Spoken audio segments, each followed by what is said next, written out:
OFW, pangarap mo'y matutupad. Sa iyong pagsisikap, ang araw ay sisikat. Buhay OFW, bayani ka na totoo. Dapat kang purihin ng bawat katulad ko. Pilipino.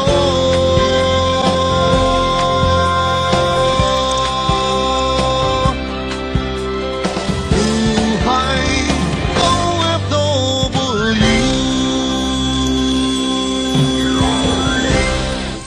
Ang Buhay OFW ay hatid sa inyo ng San Miguel Corporation, EGI, E-Ganzon Incorporated, The Malaya Business Insight, The Manila Times, APG, International Aviation Academy Incorporated. Laban man sa puso't kalooban, ikaw ay aalis at sila'y iiwan. Sa ibang bansa'y maninirahan, nang makamit pangarap na inaasam. Samahan niyo kami sa aming pakikipanayam sa Director General ng ating Tourism of Malaysia, Datu Mirza Muhammad Taiyab. Ipapakilala namin kayo kay kapatid Robert Santiago, kababayan natin na naghanap ng magandang buhay sa Malaysia. At dadalaw tayo sa pinagmamalaking tourist spot sa Kuala Lumpur. Ang lahat ng yan ngayong gabi sa Buhay OFW. Buhay OFW, welcome to Malaysia.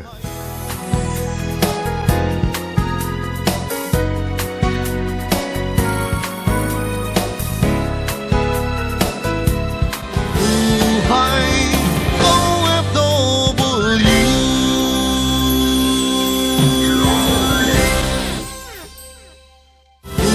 Buhay OFW.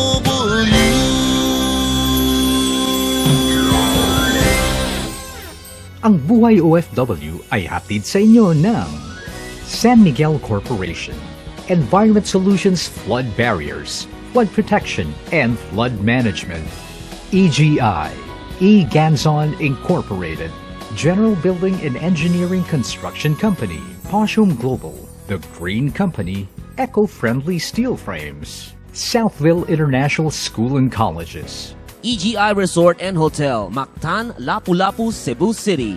Mega World International, Sights and Sights Outdoor Advertising. Laban man sa puso't kalooban, ikaw ay aalis at sila'y iiwan.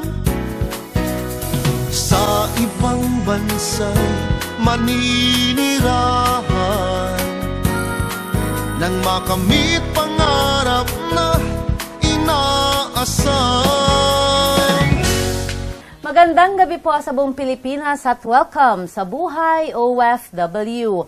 I would like to greet each and everyone, our brothers and sisters in Malaysia. Salamat petang. And we're very happy to have with us our Tourism Malaysia Director General, Dato Mirza Muhammad Taiyab. Magandang gabi. Good evening, Dato. Good evening. Yes, you know, I'm very happy because we're all enjoying our stay in Malaysia and we would like to have more time to do our shopping in Malaysia. I'm glad. I'm glad. And I hope you will get all the opportunity to strike the bargain. Yes, that's right. Dato Taiyab, I would like to ask you, being the Director General for our tourism, because, you know, everybody knows Malaysia, truly Asia. And slogan really depicts the true Malaysian spirit. Being the Director General for Malaysia Tourism, what is really your function and how do you handle the pressures of your job? My function is very simple and pleasant. I am supposed to tell everyone in the world who plans to holiday and is seeking for a place in this region, looking for a country like Malaysia, the options of holidaying here is essentially in the communication industry. I promote tourism to Malaysia. The task involves, of course, research, finding out who is looking for what and where they are. Talking about planning, getting some creative people putting up the ideas together, the communication process, and finally working out, deciding on which particular channel and how to convey it, what time, where, and how much, And we just monitor that. And on top of that, we also have conduct trips overseas, where we participate in exhibition and fairs, where we meet people in the industry, people in the airline, the travel agents, also some writers, journalists, reporters, or TV stations, who really assist us in achieving our objectives. I would say the Malaysia tourism in Manila are doing their job so well. In fact, my job gives me a lot of opportunity to meet people like yourself, people from TV stations, from magazines, from other mediums, who have actually strong following, so that they can express their own views about the country, which will help, their readers, their audience, or their viewers to make a better judgment about the country. Dato, you have been increasing steadily in your tourist arrivals yearly. How do you make this happen? And also, if I'm a tourist and exploring Asia, why will I choose Malaysia? Okay, number one, to have a sustained growth, or even to support the size of tourism Malaysia has today, we have to invest heavily in the mass media to constantly remind people about the offerings of the country. There cannot be a compromise there. We have to invest and keep the communication going so that people are constantly reminded and updated about the progress that's going on here. Secondly, we have to constantly improve facilities like airlines, hotels, coaches, roads, infrastructure, services. And this must be constantly done, because every tourist who comes will have his own needs, and his own expectations, and we have to live up to that.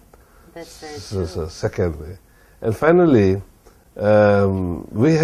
Malaysia is blessed, because it's a country that has got beaches and also linked by land, to 3 or 4 of its neighboring countries in ASEAN. Unlike Philippines is an island.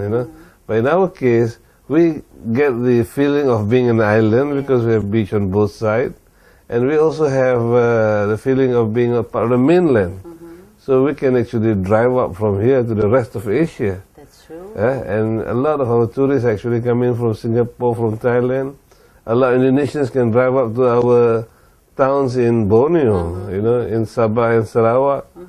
So a lot of Bruneians will drive out on the weekend to go and holiday in various spots neighboring them, like Labuan, Kota Kinabalu, and a few other cities in Sabah.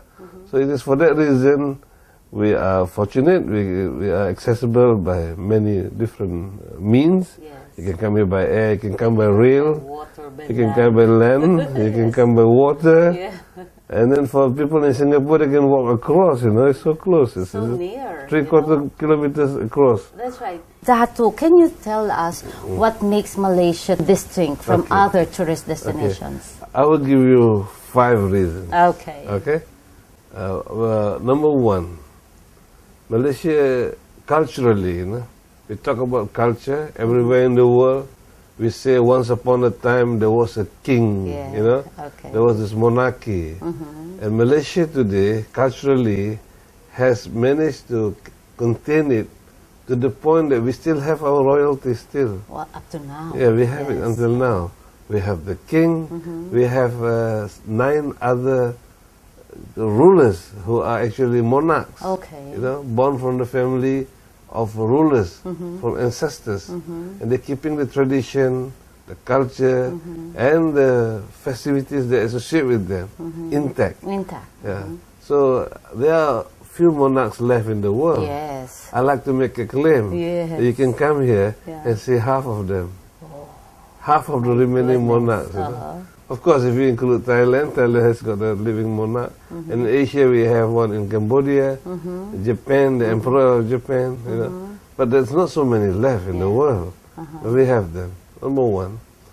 Here, the emphasis is on culture. Culture. Yeah, so for it's culture that retains monarchy, and monarchs are associated with a lot of cultural activities. We have Malaysia has number 2. Malaysia celebrates the most festivals. Oh, so many festivals. Yeah, we have a holiday for every religious festival of the world. You know, every Malaysian will know whether it is Chinese New Year, is Idul Fitri, you know, the holy at the end of the holy month of Ramadan, or whether it's Christmas, or whether it's a Vesak Day, which is a Buddhist celebration, or Diwali, a Hindu celebration, or Vaisakhi, a Sikh celebration. We also have in Sabah and Sarawak we have Kaamatan, we have Gawai. We celebrate more festivals than any country in the world. Now the celebration of all these festivities, plus our own retention of the feudal monarchy, suggests that we are very cultural.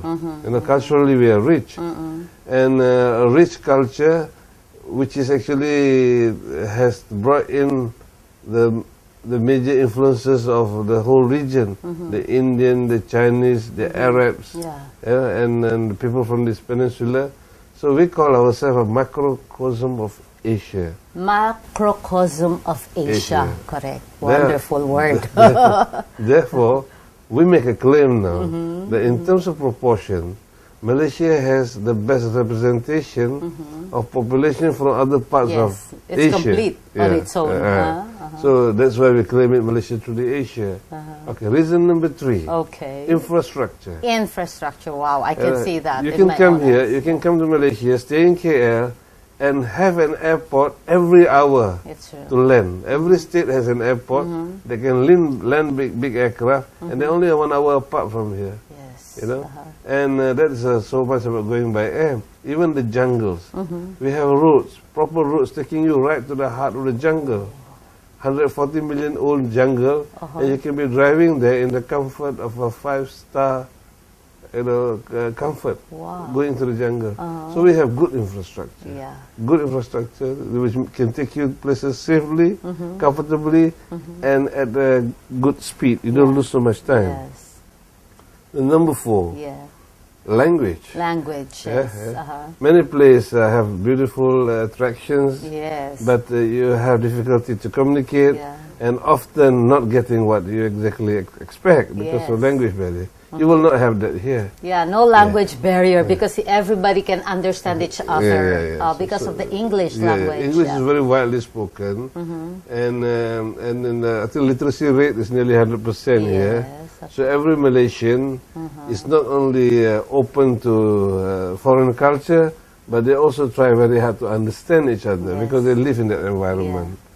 So finally, we're talking about safety. Safety, because having existed with various cultures together, we have learned to understand and appreciate each other, and as a result, there's a high level of tolerance and understanding. And we have inherited a system of government where the police, army, and all that is trained by international standards. So that has remained, and thus giving us an environment where you can live here. And a lot of people who come in here, they say, this is European standard. They will put it like that. That's what I like to state in terms of our systems here. Yes, correct. They're all intact. And it can give assurance to the tourists about the safety, comfort, and well-being. True, huh? Safety is very important, especially if you're traveling. You want to enjoy life and be comfortable. At least you have that peace of mind.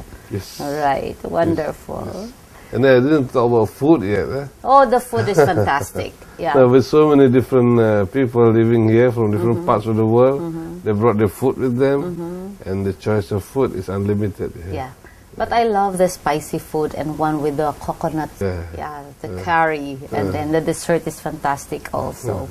Dato, now may I ask something very important?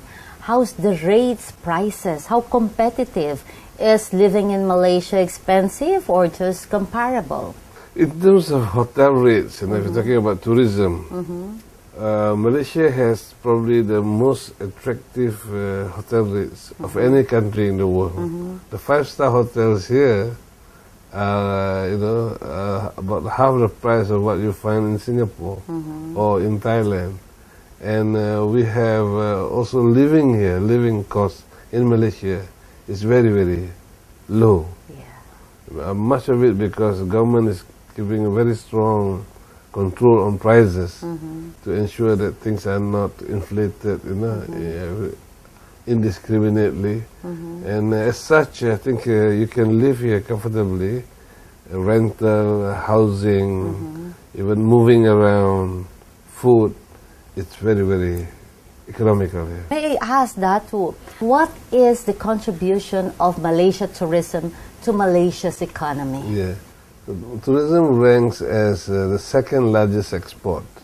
If you talk about foreign exchange earning, Malaysia is a big exporter of manufactured products. And after selling manufactured products, the second largest source of foreign exchange is coming from tourism. Oh, the second largest, Second, huh? yeah. Okay. Yeah, in terms of contribution to the GDP, it contributes to nearly 6.5% directly. And indirectly, it goes to as much as 9 to 10%. Wow. So it's actually a big contributor to the GDP too. If you consider the multipliers, it employs no less than 5 million people in the industry. 5 million people in the industry, directly and indirectly. That's why you should be staying as the Director General of Malaysia, because you're doing just so wonderful and you're great. Yeah. Now, Dato, may I ask you, what are the top 5 nationalities that frequent Malaysia? Of course, like all countries, the most popular visitors are the immediate neighbors. Yeah. It's convenient, it's cheap, familiar, and some of them are even having their second home here, or they have their friends and relatives here. Yes. So Singapore is number one. Oh, Singapore is number one. So near, Yeah. Okay. Half the tourists to Malaysia actually coming from Singapore. Then we have Indonesia. Indonesian. Singapore first, second Indonesia. Okay. And number 3 is Thailand. Thailand. And we have China. China. China, in terms of a mid-haul market, I think China is very, very, very dominant. I mean, it's growing very fast.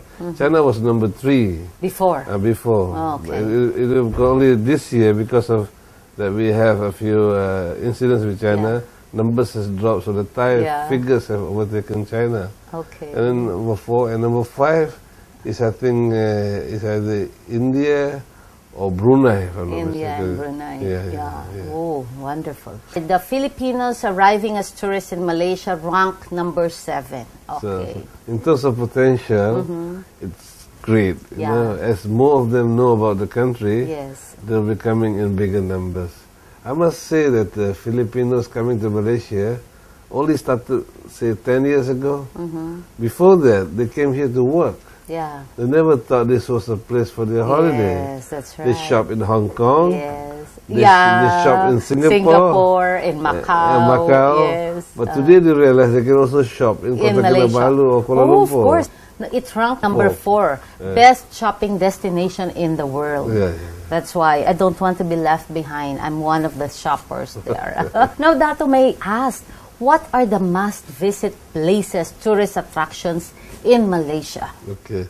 Depending on where you're coming from, our immediate neighbors, Thailand and Singapore, they're like the highlands. Malaysia has a lot of highlands. So Malaysia is at the southern edge of the Himalayas, you know, the mountains, Everest and all that. Yes. If you follow that mountain range, Yeah. it comes down and comes to Malaysia, and then it disappears into the water. So we have a lot of highland. Highlands are good for people from Singapore and Thailand. Singapore and Thailand, yes. The Indonesians like shopping. Yeah. So KL is ideal for them for shopping. If you go by the Chinese like beaches. Beaches. Somehow a lot of China Oh, does not have it. you know their likes and dislikes. Yeah, they like beaches. So they like to go to the islands and beaches, and they also shop. And similarly, the Europeans will like nature. They go to the jungle. They like culture. And they want the heat of the sun. Yeah. And then when they come here in winter, they like to be on the beach, lying down, enjoying the sunshine. So there is something for everyone. Yeah. But the attractions here range from highland, beaches, islands. We have jungle, nature parks, the cosmopolitan cities.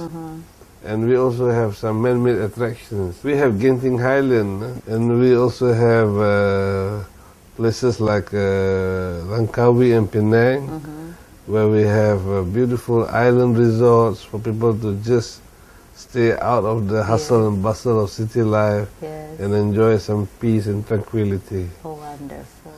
Now, Dato Tayyab, can you please give us a message to our Filipinos who would like to visit Malaysia and to our brothers and sisters around the world? Okay, so all viewers of your TV program, I'd like to invite you to Malaysia. For Filipinas and your audience around the world, a holiday to Malaysia will only entice you to come back again, because you can never know what to expect and enjoy here. There is something for everyone. Welcome to Malaysia. Selamat datang ke Malaysia. Wonderful. Thank you very much, Dato Tayyab, for being with us in Buhay OFW. And we are very happy to be with you today. Thank you. Thank you. Mga kapatid, katatapos lamang po ng pakikipagkwentuhan natin, napakagaling po when it comes to tourism. He is the man of the hour, the tourism guy, tourism director general, Dato Tayyab. Magbabalik po ang Buhay OFW. Buhay OFW, welcome to Malaysia.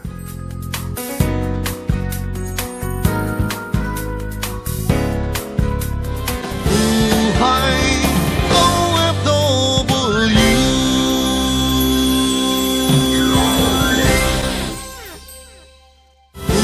Buhay OFW.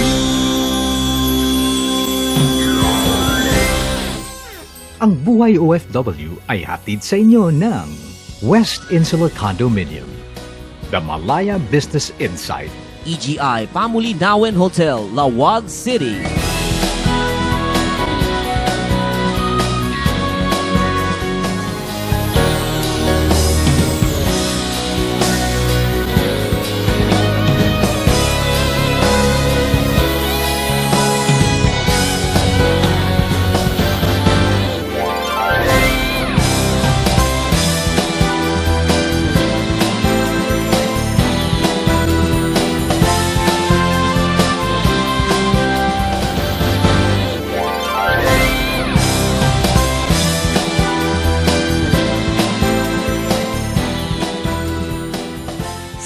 Pagdating sa Kuala Lumpur, Malaysia, isang Pinoy ang sumalubong sa amin.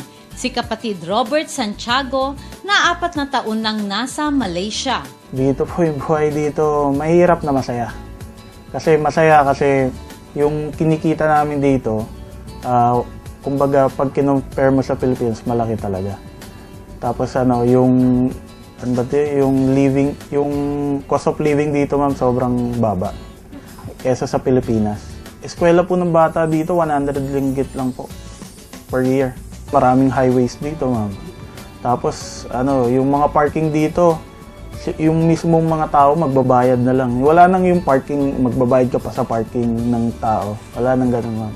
Hindi na uso dito yan. Ama ni Robert ang nag-engganyo sa kanya para makipagsapalaran sa Malaysia. Yung father ko nagtrabaho dito sa oil and gas po. Tapos, pinapunta po ako dito. Tapos yung pagdating ko dito, yun po, nakapasok po nag-apply via online lang. Tapos yun, nakapasok po. At hindi nabigo si Robert. Natagpuan nga niya sa Malaysia ang magandang buhay. Maganda yung pamumuhay dito. Mababa yung cost of living. Kikita talaga kayo dito, tsaka marami kayong kikitain para sa pamilya nyo. Bukod sa magandang trabaho at maayos na pamumuhay, dito na rin sa Malaysia natagpuan ni Robert ang kanyang makakasama habang buhay. Kilala ko po siya sa Genting Islands. Kumbaga, nag part-time. Kasi minsan walang trabaho, part-time. Nag-part-time po ako doon, tapos doon, nagtrabaho po siya doon, tapos doon ko po siya nakilala. Binabati ko yung mga kamag-anak ko dyan, sila Tita Divine, si Dennis, sila Tita Irma, Tita Pilar, saka yung lola ko sa Bulacan, sila Tita Edgar, sila Tita Peta, yun. Sa aming pagbabalik, hindi nakapagtataka kung bakit nakilala na bilang tourist destination ang Malaysia. Sa aming pamamasyal sa Kuala Lumpur, Malaysia's capital and largest city, hindi lang naming nakita, naramdaman pa namin kung bakit Malaysia is truly Asia.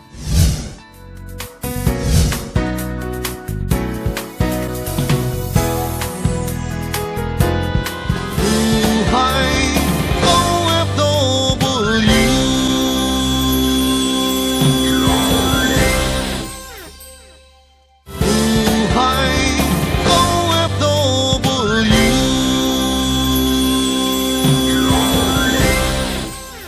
Ang Buhay OFW ay hatid sa inyo ng San Miguel Corporation, Environment Solutions, Flood Barriers, Flood Protection, Flood Management, Poshum Global, The Green Company, Eco-Friendly Steel Frames, The Manila Times, Drive It, EIFS Systems, as green as it gets. EGI Albergo Di Feroca Hotel, Baguio City, where every day is a holiday. APG, International Aviation Academy Incorporated. Black Pearl Wellness Institute by Marisa Del Mar. Mega World International. Jet Water Heater. Sights and Sights Outdoor Advertising.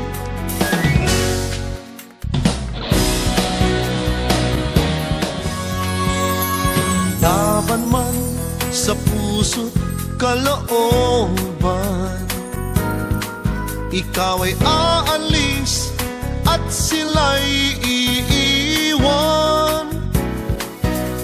Sa ibang bansa'y maninirahan,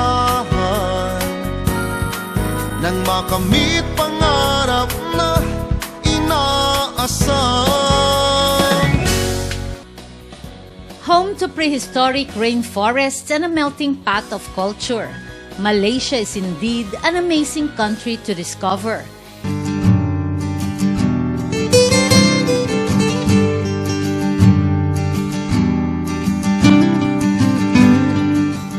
Kung ang Pilipinas ay may Malacanang, ang Malaysia naman ay may Istana Negara. Narito tayo ngayon sa The New Istana Negara, ang opisyal na residente o palasyo ng Head of State ng Malaysia, His Majesty Dayang di Pertuan Agong. May laki itong 97.65 hectares. Tinatayang nasa 800 million ringgit ang nagasto sa pagpapatayo nito nang umabot ng 4 na taon. Ang disenyo nito ay pinaghalong Islamic, Malay at Western architecture.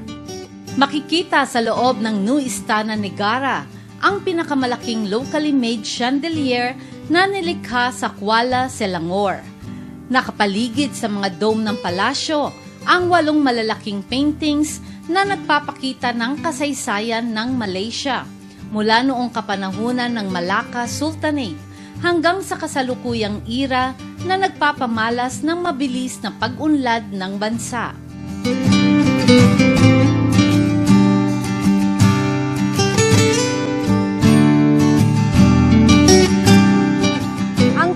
Negara o ang National Monument ang pinakamataas na freestanding sculpture grouping na gawa sa bronze.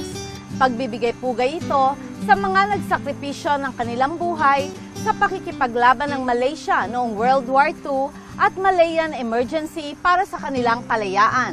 Ang Warriors Day ng Malaysia ay ginugunita tuwing ika-31 ng Hulyo, kahalintulad ito ng National Heroes Day ng Pilipinas. Ang bronze figures na nasa ibabaw ng monumento ay nagsisimbolo ng 7 katangian: courage, leadership, sacrifice, strength, suffering, unity, and vigilance.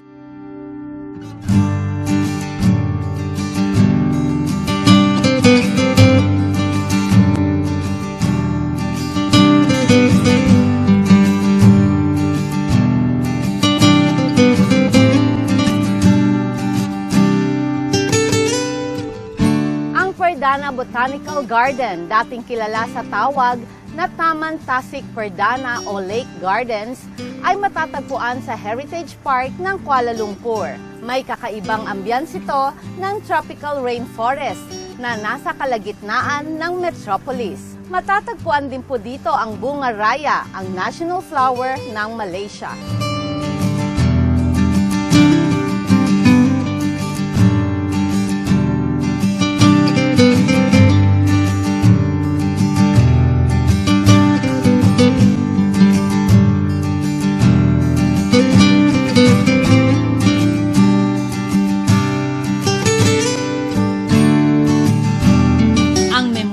Tun Abdul Razak ay ang naging tirahan ng second Prime Minister ng Malaysia na kinilalang Father of Development, si Prime Minister Tun Abdul Razak.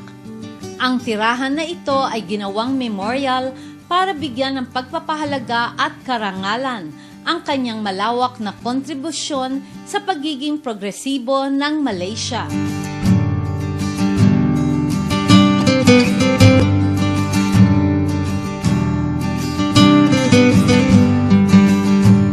Masjid Negara ay binuksan noong 1965. Umabot sa halagang 10 million ringgit ang nagasto sa pagpapatayo nito.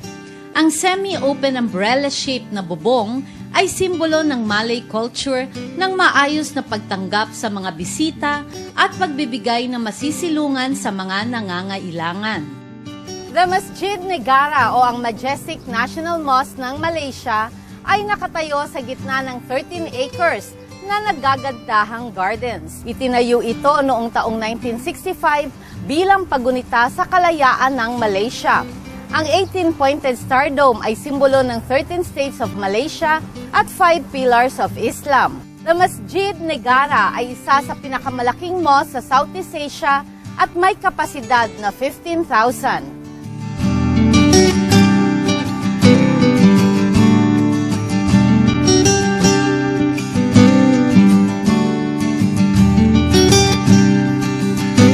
Ang 41-meter clock tower na ito ay inirigalo ng British Queen sa Malaysia. Inihalin tulad ito sa Big Ben ng London. Ang Dataran Merdeka o kilala sa tawag na Merdeka Square ay ang tinatawag nilang Old Colonial Heart ng Kuala Lumpur. Dito sa harap ng Sultan Abdul Samad Building, unang itinaas ang Malayan flag noong August 31, 1957. Ang salitang Merdeka ay nangangahulugan ng kalayaan, free o independence. Ang flagpole ay may taas na 100 meter. Kilala din ang lugar na ito sa tawag na Independence Square. Ito ang tinagurian nilang sentro ng kasaysayan ng Kuala Lumpur. Malapit ito sa Gombak River, Masjid Jamek, Central Market at sa Chinatown.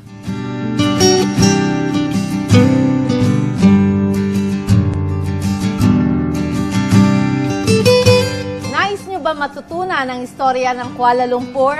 Sa KL City Gallery, makikita ang past, present at future ng Kuala Lumpur sa pamamagitan ng mga photos, prints at miniatures. Makikita rin dito ang pinagmamalaki nilang Kuala Lumpur City Model. May laki ito na 40 feet by 50 feet. Ginagamitan ito ng advanced multimedia projection mapping na sinasabing kauna-unahan at nag-iisa sa Southeast Asia.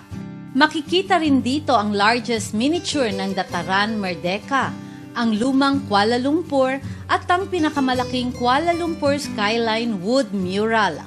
Habang nasa KL City Gallery, Huwag kalimutang magpakuha ng litrato sa kanilang iconic I Love KL structure.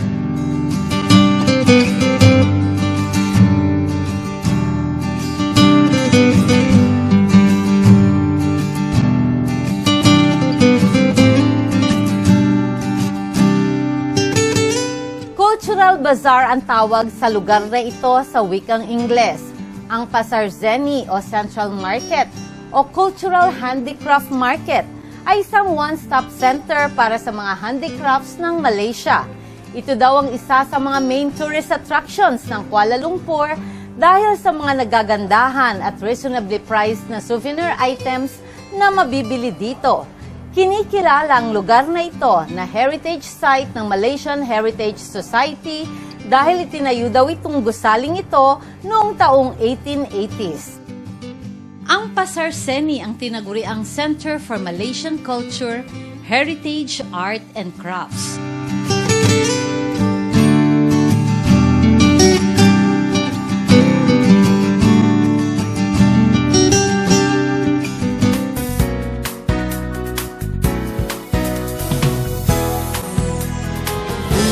Buhay OFW. Buhay OFW.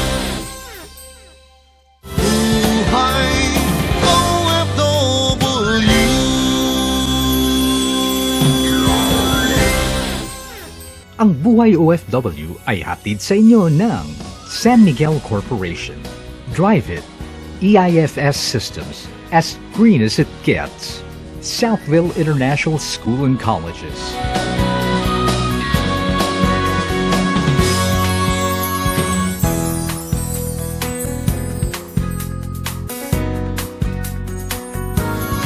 Laban man sa puso't kalooban, ikaw ay aalis at sila'y iiwan. Sa ibang bansa'y maninirahan. Sa susunod na Sabado, samahan niyo po kaming muli sa pamamasyal sa magagandang tanawin ng Malaysia sa Putrajaya, the world's first intelligent garden city, at sa ICT Shah Alam Selangor, the city of digital lights. Magkita-kita tayong muli sa susunod na Sabado, dito lang sa Buhay OFW. Nais po namin pasalamatan ang Malaysia Tourism na nagbigay daan para makapamasyal ang Buhay OFW sa Malaysia at makamusta ang ating mga kapatid na OFW na nakabase dito.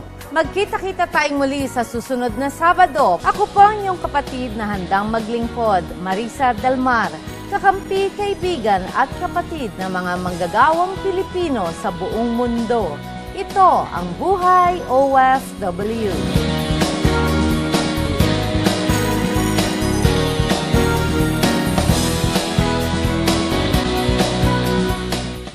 Ang Buhay OFW ay inihatid sa inyo ng San Miguel Corporation. Drive it. Wall cladding system as green as it gets. South Insula Condominium. Beauty and Intelligence. Southville International School and Colleges. The Malaya Business Insight. APG, International Aviation Academy Incorporated. Buhay OFW, bayani ka na totoo. Dapat kang purihin ng bawat katulad ko. Handa kang magpaalipin sa ibang bayan. Ito ay alang-alang sa minamahal. Isusugal ang buhay kung kailangan nang ang mga minimithi ay makamtan. Buhay OFW, pangarap mo'y matutupad. Sa iyong pagsisikap ang araw ay sisikat. Buhay OFW, bayani ka na totoo. Dapat